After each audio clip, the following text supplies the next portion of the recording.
You might not believe it, but sometimes the greatest pain doesn't come from enemies. It comes from those who share your blood. My name is Madison Wilson, and I'm 35 years old.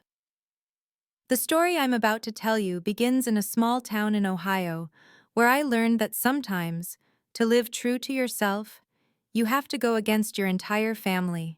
I was born in a large white house on Maple Street, where everyone in town knew my family as the symbol of success.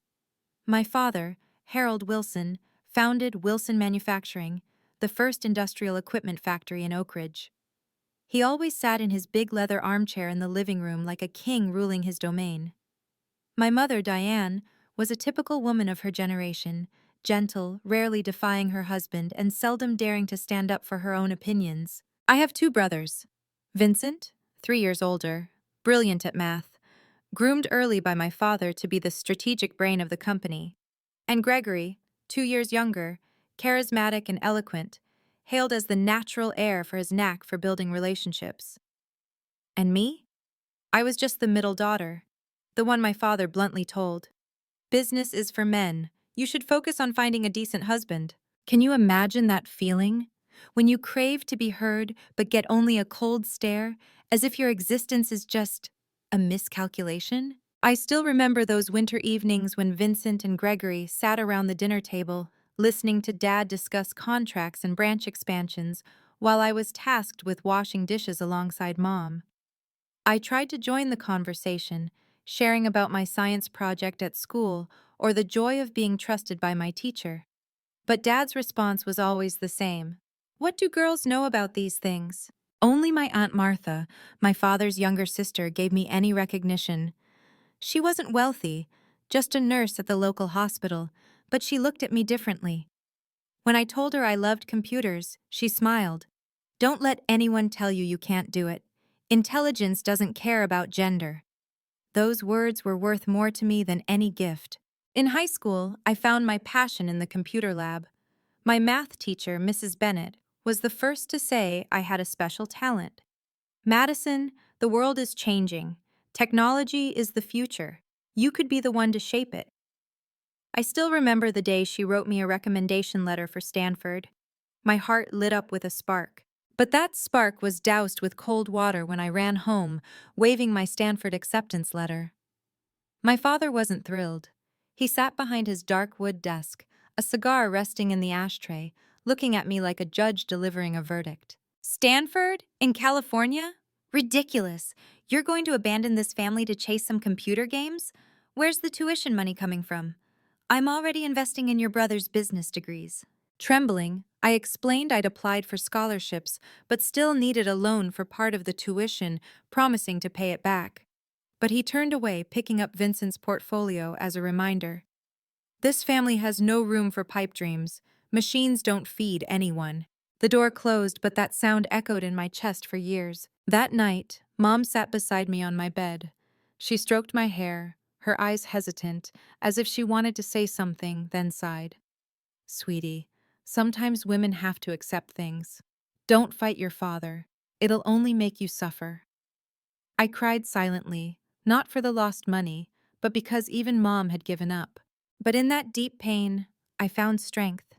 I told myself, if they don't believe in me, I'll prove it myself.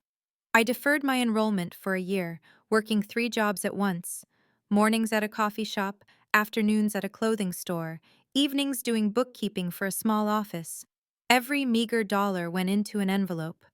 I lost weight, often fell asleep at my desk, but I refused to give up. When I'd saved enough, I signed a student loan, grabbed a plane ticket to California, and left. As I looked out the plane window at tiny Oak Ridge below, my heart trembled with fear and exhilaration. From that moment, my path no longer depended on my parents. But trust me, the price of independence isn't cheap. I'll tell you about the years that followed. Days of studying and working, yearning to prove myself, and facing the loneliness of defying family. And so you understand, from that tear-soaked foundation, I began a journey to become someone they never expected. If you've ever felt dismissed by your family or heard you can't do it from loved ones, you might relate to me. I'm sharing this story not just to revisit the past, but to remind us we have the right to choose our own paths. Let me know, have you ever experienced a moment like this? Share in the comments, because your story might inspire someone else. Have you ever walked through a new door and instantly known your life will never be the same? For me, that moment was my first day on Stanford's campus. California's sunshine was unlike Ohio's gray skies, bright, free, and challenging. Clutching my old suitcase, I gazed at the mix of historic buildings and modern structures, feeling a strange conviction. I'd find myself here. Stanford wasn't easy. By day, I raced between applied math, programming, and AI classes. By night, I washed dishes in the cafeteria, typed data for hire, or tutored math to afford rent. Some exam weeks, I slept 4 hours total, my body swaying like a ghost, but my heart burned with resolve. I had to prove I could stand tall without anyone's charity. Despite the exhaustion, I felt lucky.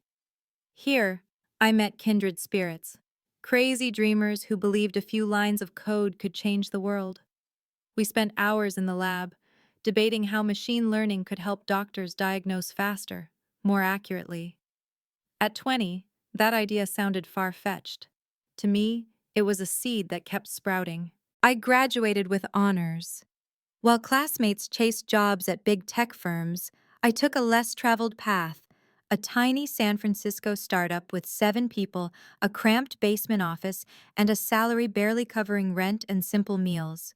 But there, I learned more than any textbook: how to raise funds, survive when money ran dry, lead when everything crumbled. 2 years later, when the startup was acquired, I got a small payout. For many, it was just a start. For me, it was a signal to plant my own seed. I founded Health Tech AI in a small apartment with 2 IKEA wooden tables and a team of dreamers. We aimed to use AI to diagnose rare diseases, conditions that left patients wandering for years without answers. I knew the road would be tough, but I didn't expect it to be so brutal. The first 3 years were a struggle. Funding trickled in. We teetered on bankruptcy's edge. I sat alone in an empty meeting room, staring at red expense sheets, tears welling up. Friends left, calling me delusional. Late at night, I wondered, maybe Dad was right. Technology can't sustain anyone. But then I remembered Aunt Martha, Mrs. Bennet, and my father's dismissive look when I held my acceptance letter. Those memories pushed me to stand. I couldn't fall, couldn't let them say, "I told you so." In the 4th year, a breakthrough came.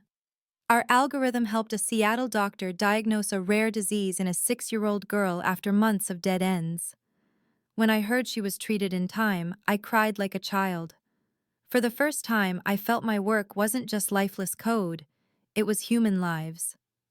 The news spread, hospitals reached out, investors returned. We gained funding, staff, and health tech AI grew. Back in Ohio, my family knew nothing. I called Mom occasionally, but Dad rarely picked up. On one visit home, I tried sharing about the company. Dad cut me off, smirking. "A startup? You California kids are all dreamers. Come back when you make real profit. Otherwise, don't kid yourself." Vincent chimed in. "Madison, stop wasting time. Dad's company is America's backbone. How long will those phone apps last?" I stayed silent, not because I believed them, but because I knew they'd never understand. I chose silence for years. As health tech AI went global and the press began naming me in Oak Ridge, I was still just the daughter chasing a pipe dream in California. I let them believe that because I no longer needed to prove anything to anyone but myself. Success came suddenly, but not easily. When the company hit 1 million users, I bought my first Tesla, but rarely drove it. I poured profits into research and my team. I could have bought a mansion, but stayed in my old apartment, tied to my startup memories. At night, staring in the mirror, I asked, "Have I proven myself yet? Is it enough to stop Dad's disdain?" That was my greatest conflict. I was proud of creating something meaningful, but I still longed, just once, to hear Dad say, "You did well." He never did. Then, one fateful day, Forbes knocked. I knew the company had grown, knew my wealth surpassed billions, but I didn't want my name on a glossy list. I declined interviews, asked for privacy, but the media has its ways.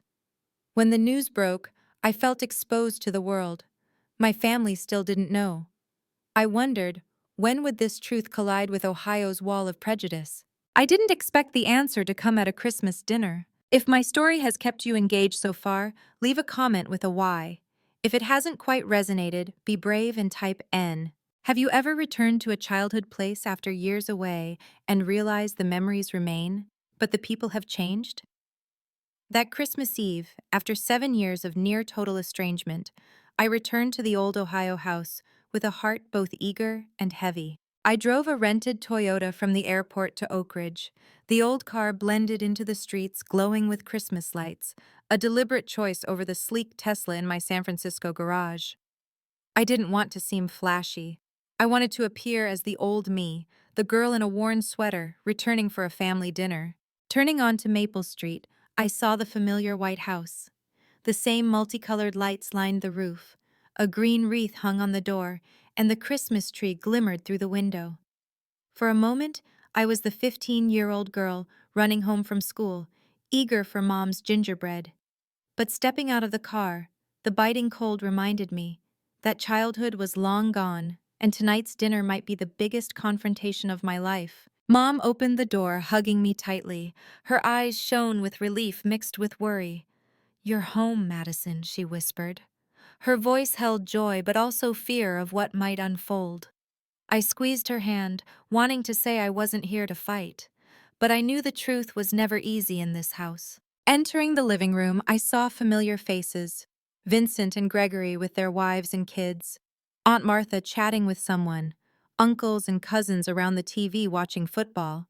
And in the center, in his brown leather armchair, was my father, Harold Wilson, still sitting like a king.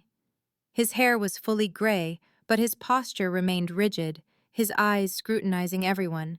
He gave me a single nod, no hug, no smile.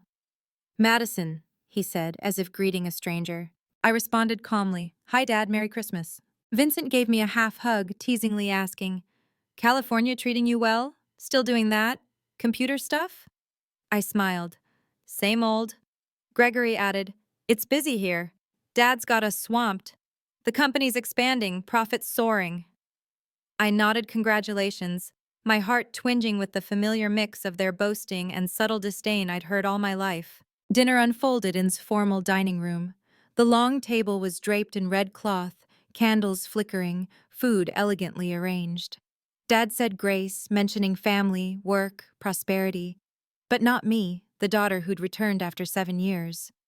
I stayed silent, cutting my turkey, focusing on the clink of silverware. The conversation revolved around the company, Vincent handling finances, Gregory managing clients, big contracts, plans for a new factory. I sat quietly, chatting with my young nieces and nephews about school. In their eyes, I wasn't the outcast, just fun Aunt Madison from California. Their innocence warmed me, if only briefly. As the main course ended, Dad tapped his spoon on his glass. The room instantly hushed, a familiar signal. He was about to make a major announcement. He stood, in a dark green sweater, his eyes sweeping the room like a general inspecting troops. "As you know, Wilson Manufacturing has thrived, and I'm not getting any younger. It's time to pass the torch." He looked at Vincent and Gregory, his voice swelling with pride. "Vincent will be CEO, Gregory will be chairman. You've both proven yourselves. This company will be in your hands." Cheers erupted. My brothers' wives beamed. Relatives patted shoulders, raised glasses. I watched like an audience to a scripted play. No surprise, no novelty. I'd known this outcome for years. But hearing Dad declare it still tightened my chest. Then he paused, turning his eyes to me. His voice was deliberate. "As for Madison, I've decided. You will receive no inheritance. You chose your own path, left this family, and I respect that. But the company and assets go to your brothers, who've stayed and contributed." The room went silent. Some relatives glanced at me, waiting for my reaction. Mom clutched her napkin, her eyes pained, but she didn't dare speak. Aunt Martha frowned, hesitating to interject. I sat up straight, took a deep breath. 7 years ago, I would have cried or shouted, but today I gave a faint smile, set down my fork, and said, "I understand." The table seemed to hold its breath. My calmness stunned them more than Dad's decision. Vincent raised an eyebrow triumphantly. Gregory looked away, slightly uneasy. Dad nodded, sitting down as if he'd settled the matter. But inside, a strange calm spread through me. I realized I no longer depended on his nod or glance. The validation I'd sought for years, maybe it never existed, and I didn't need it to live. That evening, looking around the crowded table, I knew this was the turning point. I wasn't the girl who cried over being dismissed anymore. I was different. I had my own world, my own strength, one they didn't yet know. And I didn't expect that, minutes later, that truth would explode, shaking the room and flipping every balance. If you want to hear more stories like mine and relate to the struggles I'm facing, you can find my previous videos on this channel. Do you believe a single small sound can shatter a wall of silence? That Christmas Eve, that sound was the astonished "oh" from Jackson, Gregory's son, as he stared at his phone under the table. "No way! Aunt Madison's on Forbes," he blurted, his voice breaking the room's stillness. The table froze. Every eye turned to Jackson, then reflexively to me. I felt the shock ripple through each face. Aunt Martha raised her brows, Mom dropped her silver spoon, and Dad paused, half a bite of apple pie in hand. Vincent scoffed. "Forbes? Must be someone with the same name." Gregory frowned, snatching the phone. "Let me see." The screen glowed. Forbes Billionaires 2023. Madison Wilson. Founder and CEO, Health Tech AI. Net worth $3.2 billion. Next to it was my photo from an international conference. My face serious, eyes focused. Undeniable. Gregory went pale, handing the phone to Dad. I watched every shift on Harold Wilson's face. Disbelief, then shock, then a pallor of realization. He looked up at me. "Is this real?" I set my fork down, met his gaze calmly, and said, "Yes, Dad, I'm the founder of Health Tech AI. And yes, the company was recently acquired and my personal wealth is over $3 billion. The room erupted. Whispers, gasps, murmurs of disbelief. Vincent's face flushed, veins bulging. "All this time, you hid it from us? Were you playing us?"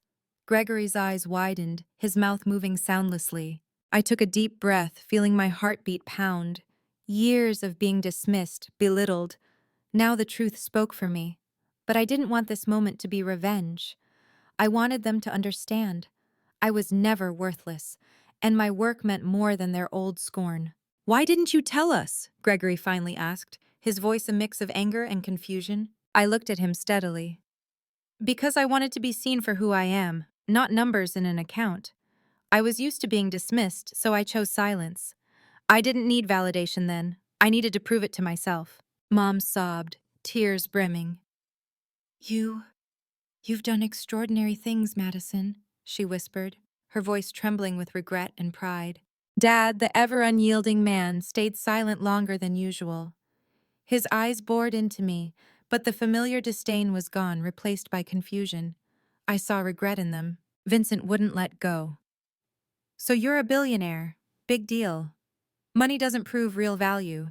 Dad's company is the solid foundation, that's the legacy." I turned to him, smiling faintly. "You're wrong, Vincent. Money's just an external measure. Real value is when our technology saves patients with rare diseases, people who wandered desperately for answers. You can call it a kid's project, but it saved real kids out there." Gregory looked down, reflecting. Jackson gazed at me, eyes sparkling with awe. "Aunt Madison, you're amazing." In that moment, I felt the wall of years crack. Though Dad hadn't spoken, I saw the shift in his eyes. The man who'd said, "Girls can't inherit the business," now faced the truth. The daughter he'd dismissed was the most successful in the family. I wasn't smug. I felt relief, as if a weight on my heart had lifted. People kept buzzing, asking, questioning. I answered briefly, no boasting, no long explanations. I didn't need to prove more. The truth was enough. In a rare, quiet moment, Dad spoke, his voice slow and slightly trembling. "Maybe I misjudged you." Those few words silenced the table. I looked at him, my heart tightening. It wasn't a full apology, but for a man who'd never admitted fault, It meant everything. I nodded gently. I don't need your validation, Dad. I just hope you see there are many paths to success, and I chose the right one for me. That Christmas Eve, the atmosphere shifted. I was no longer the outcast, the dismissed girl. The scales had tipped. For the first time, I saw Dad look at me not just as a stern father, but with a hint, hesitant, but maybe, of pride. I didn't expect the Forbes shock was just the beginning. The biggest twist, where my technology would face a loved one's life or death moment, was still ahead. Some Christmas nights linger in memory with twinkling lights and the warm scent of gingerbread. Others are etched forever by an unexpected call, forcing you to face the fragile line between life and death. Hours after the Forbes shock, with the house still tense and stunned, my phone buzzed in my coat pocket. An unknown number from the local hospital. I hesitated, but a gut feeling told me not to ignore it. "Is this Madison Wilson?" a young doctor's voice asked, trembling yet hopeful. "I'm Dr. Parker from Oak Ridge Hospital. We have an emergency case. The patient shows signs of a rare disorder, but tests are inconclusive. I heard your company has an AI diagnostic system. Can you help now?" My heart sank when I heard the name, Martha Wilson. Aunt Martha, the only one who'd defended me at dinner, was the patient. I stood abruptly, my chair scraping, startling the table. "I have to go to the hospital, it's Aunt Martha." The festive mood froze. Mom covered her mouth, tears falling instantly. Dad frowned, momentarily flustered, then nodded. "Let's go," he said, his voice low. We raced to the hospital in the icy night. The white corridors glowed under cold neon lights. I saw Aunt Martha on the ER bed, pale, her breathing uneven. Dr. Parker and nurses scrambled with tests but found no cause. "We suspect a rare genetic disorder," Parker explained, "but the results don't match. If we don't identify it soon, she might not make it through the night." Mom sobbed, clutching Martha's hand. Vincent and Gregory stood back, faces mixed with worry and unease. Dad, the man who never admitted limits, looked at me with an urgency I'd never seen. "Can you do anything?" I took a deep breath, opened my laptop. "We'll try a streamlined version of health tech AI. It's not perfect, but it might point to treatment." Parker nodded eagerly. I connected to the company's servers remotely, calling Sarah, my COO in San Francisco, to activate emergency access. Her voice crackled through. "Madison, data's ready. You sure about running this live?" "I'm sure, this is family." I input test results, heart rate, CT scans, her full medical history. The screen flashed thousands of analysis lines. The room was silent, save for the beeping of Martha's monitor. As we waited, I trembled. What if the algorithm failed? What if I gave false hope? Then a result appeared.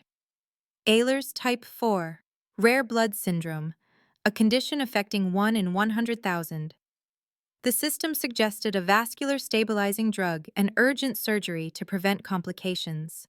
"Here," I pointed at the screen. "Start this treatment now. Any delay could cause a vessel rupture." Parker didn't hesitate, ordering the team to act. Nurses prepared drugs, surgeons were called. Dad gripped his chair, his eyes following me, for once without a trace of doubt. The wait felt endless. I watched the clock, each minute heavy. Mom whispered prayers. Vincent paced, Gregory comforted Jackson. Then the OR doors opened. The doctor emerged, sweat on his brow, but smiling faintly. "She's stable. Without that timely diagnosis, we'd have lost her." Sobs broke out. Mom hugged me, choking. "You saved my sister." Vincent and Gregory stood silent, their eyes a mix of shock and admiration. Jackson grabbed my hand, eyes shining. "You're a hero, Aunt Madison." But the look that moved me most was Dad's. He stepped closer, his trembling hand on my shoulder. 3 words, ones I'd waited a lifetime to hear. "I'm proud." Not for the wealth, not for Forbes, but because I'd saved a life, our family's.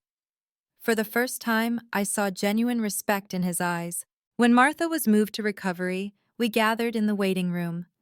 The atmosphere was different from dinner hours earlier. No more talk of who deserved the inheritance, who was cast out. Only gratitude and relief remained. Gregory spoke first, his voice hoarse. "Madison, I'm sorry. I never thought you could do this. I was wrong to dismiss you. Vincent nodded slowly, still stiff, but changed. I learned something. Not all value is measured in profit. I'm sorry for belittling you. Mom gripped my hand, repeating, "Thank you, thank you." Dad stayed quiet, wrestling within. Finally, he said softly, "Just for me. Maybe I was too harsh. You've shown me what real value is." I didn't respond immediately. A fierce yet gentle wave surged in me. After years of rejection, I didn't need to win today. What I gained was worth more than any inheritance: heartfelt recognition. That Christmas Eve, I realized, money, power, Forbes lists, all pale next to saving a loved one. That moment changed how my family saw me and how I saw them. But the journey wasn't over. The question lingered. Would this newfound recognition heal years of deep cracks? Or was it just a fleeting light before things reverted? Do you believe a family can change so much in a year that it feels like a different world? For me, it happened. The clearest proof was the next Christmas, when I drove back to Maple Street, not with a heavy heart, but with a peace I'd never known. The old house was the same, lights draping the roof, green wreath on the door. But the difference wasn't in the decor.